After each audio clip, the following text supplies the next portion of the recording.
ગીર સોમનાથ જિલ્લાના તલાલામાં આવેલું શ્રીબાઈ ધામ જે 18 વરણની આસ્થાનું કેન્દ્ર છે, ત્યારે આજે ભવ્ય વિદ્યાર્થી સન્માન સમારોહનું અહીંયા આયોજન કરવામાં આવ્યું હતું।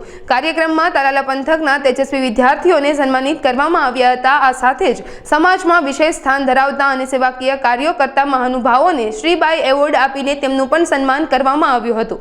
આ પ્રસંગે ગુજરાતભરમાંથી પ્રજાપતિ સમાજના અગ્રણીઓ, દાતાઓ, વિદ્યાર્થીઓ અને વાલીઓ મોટી સંખ્યામાં ઉપસ્થિત રહ્યા હતા। શ્રીબાઈ ધામ દ્વારા માત્ર આ સન્માન સમારોહ જ નહીં, પરંતુ જરૂરિયાતમંદ લોકોને સહાય, મેડિકલ કેમ્પ, નવરાત્રી મહોત્સવ અને સંત સંમેલન જેવી અનેક સામાજિક પ્રવૃત્તિઓ સતત કરવામાં આવે છે। જય શ્રીબાઈ માતાજી। હું મુકેશભાઈ પરબતભાઈ દેવળિયા, પ્રમુખ શ્રીબાઈ ધામ તાલાલા।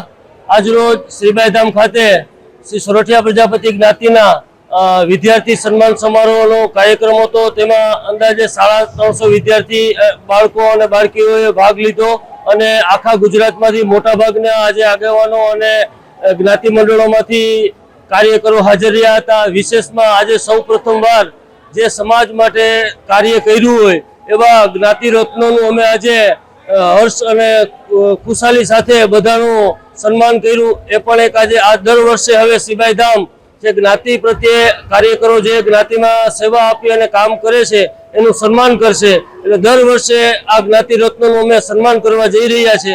આજે ખૂબ જ વિશાળ સંખ્યામાં જ્ઞાતિજનો આજે હાજર રહ્યા, એ બદલ શ્રીબાઈ ધામમાંથી બધાનો ખૂબ ખૂબ આભાર માનું છું।